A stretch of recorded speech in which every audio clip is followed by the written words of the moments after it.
Reasons for downward slope of demand curve, reasons for downward slope of demand curve 100% MCQ आएगा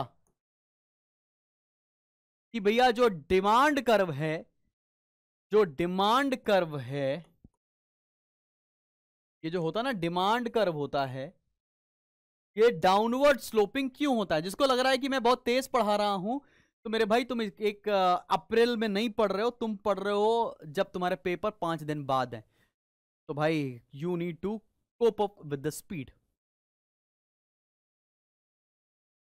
else you can watch the recorded videos. बहुत slow slow पढ़ाया है, यही पढ़ाया उसमें भी। अब देखो भाई क्या बात है, reasons for downward slope of demand curve क्या होता है, जरा देखते हैं क्या रीजन है जिससे हमारा डिमांड कर्व ऊपर से नीचे की तरफ आ रहा है। देखो लॉजिक समझना, ऊपर से नीचे क्यों आ रहा है? क्योंकि डिमांड बढ़ रही है।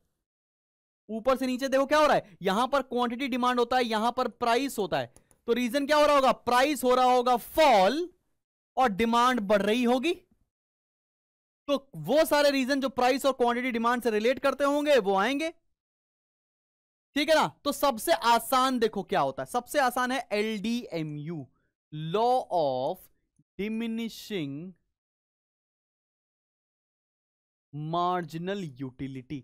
अब देखो इसमें तुम्हें बहुत इन डेप्थ क्वेश्चन नहीं पूछेंगे, वो तुमसे ये पूछ सकते हैं कि reasons for downward slope of demand curve क्या होता है। 4 ऑप्शन दे देंगे, तुम्हें एक चूज करना होगा। बहुत इन डेप्थ में जाके एक एक लाइन पढ़ने की इसमें जरूरत नहीं पड़ेगी तुमको, ठीक है ना। तो भाई अगर तुम्हें law of diminishing marginal utility नहीं पता तो मैं अगले चैप्टर में पढ़ाने वाला हूं, चैप्टर नंबर 3 जब मैं कल पढ़ाऊंगा तो उसमें मैं शुरू भी करूंगा। तो ये होता क्या है, law of diminishing marginal utility क्या कहता है कि भैया जैसे जैसे हम लोग गुड्स कंज्यूम करना शुरू करते हैं हमारा सेटिस्फैक्शन लेवल कम होता चला जाता है और एक समय ऐसा आता है जब हम पूरी तरह से सेटिस्फाई हो जाते हैं। तो वो लॉ यहां पर लग रहा होता है, और वो लॉ कहां लग रहा होता है? जब MUX is equals to price होता है, वहां पर कंज्यूमर इक्विलिब्रियम होता है। तुम्हें क्या पढ़ना है अभी पेपर के लिए? तुम्हें यह पढ़ना है कि भाई reasons for downward slope of demand curve में एक reason law of diminishing marginal utility भी होता है, बस दैट्स इट, इसके ऊपर नहीं। अच्छा अगर इसका डिटेल में एक्सप्लेनेशन जानना चाहते हो तो वीडियो बना रखा है, ठीक है ना, तो वहां पे तुम जाके देख सकते हो अगर डिटेल चाहिए। लेकिन अभी के लिए कितना जरूरी है तुम्हारे को, इतना ही जानना जरूरी है बस। अब जो दूसरा रीजन दे रहा हूं उस पर एक अलग तरीके से MCQ आएगा। दूसरा रीजन है इनकम इफेक्ट। इनकम इफेक्ट क्या है सर? इनकम इफेक्ट क्या है? अभी इनकम इफेक्ट यहां पर समझना, यहां पे इनकम बढ़ नहीं रही है, यहां पर एक इनकम की बात की गई है जिसको बोलते हैं हम लोग रियल इनकम। रियल इनकम, अब जरा ये समझना, लेट्स से पहले जो एप्पल्स आते थे मार्केट में वो लेट्स से आते थे 100 रुपए केजी, और तुम्हारे पास 200 रुपए है, तुम्हारे पास 200 रुपए है, ठीक है, तुम्हारी इनकम 200 रुपए। तो भाई ऑब्वियस सी बात है जब तुम एप्पल 100 रुपए किलो आता था तो तुम 2 किलो लाते होगे। लेकिन अभी इस साल एप्पल की प्राइस हो गया 50 रुपए केजी, तो तुम्हारी देखो परचेजिंग पावर बढ़ गई, रियल इनकम बढ़ गई। एक्चुअल इनकम तो 200 ही है, लेकिन पहले 200 रुपए देके तुम 2 किलो एप्पल खरीदते थे, अब 200 रुपए देके तुम कितना लिखोगे? 4 किलो एप्पल खरीद लोगे। इसका मतलब क्या हुआ? इनकम सेम है, रियल इनकम बढ़ गई है, इसलिए डिमांड बढ़ गया है, और डिमांड बढ़ेगा तो डाउनवर्ड स्लोपिंग डिमांड कर्व बनेगा।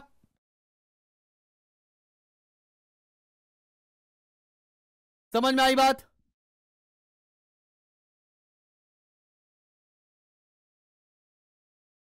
चलो भैया समझ में आई सभी को बात? ये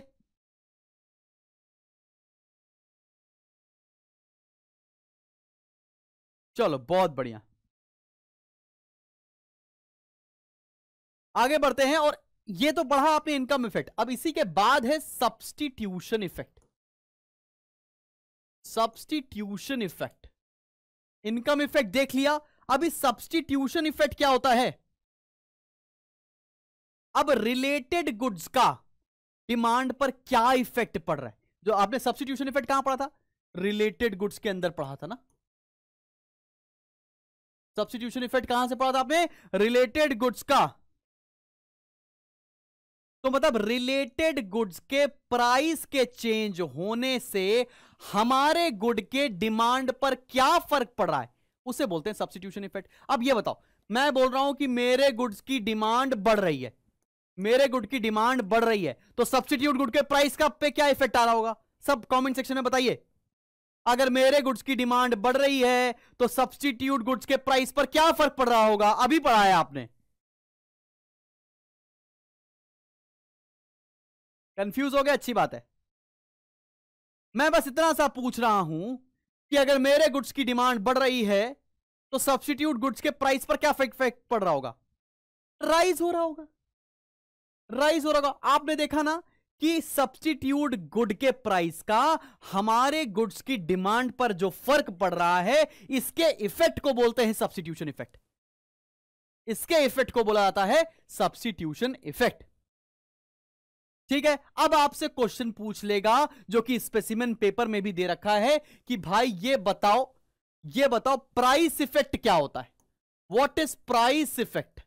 तो आंसर मिलेगा प्राइस इफेक्ट होता है आपका income effect plus substitution effect.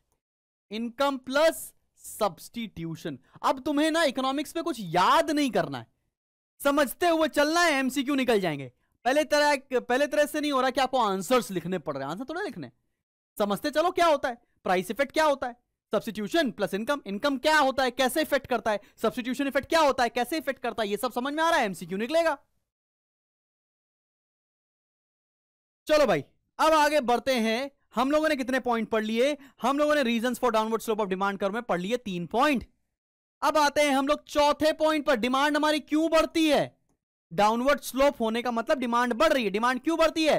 क्योंकि कंज्यूमर्स बढ़ रहे होंगे। तो चौथा पॉइंट है increase in number of consumers. Increase in number of consumer, consumer बढ़ गए इसलिए डिमांड बढ़ जाएगी भाई, इसीलिए downward sloping of demand curve हो रहा है। Fifth point, several uses of commodity.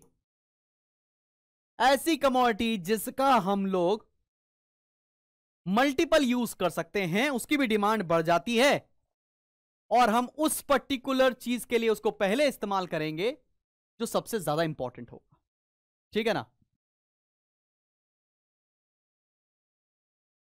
Let's say अगर इलेक्ट्रिसिटी हमारे घर पर है, तो अगर इलेक्ट्रिसिटी लिमिटेड है और बहुत महंगी है, तो सबसे जरूरी काम इलेक्ट्रिसिटी का क्या होगा? लाइटिंग।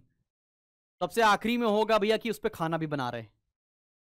ठीक है, तो तुम्हें several uses of commodity, increase in number of consumers, income effect, substitution effect और law of diminishing marginal utility पता होना चाहिए कि ये रीजंस होते हैं आपके डाउनवर्ड स्लोपिंग डिमांड कर्व के। ठीक है ना भाई?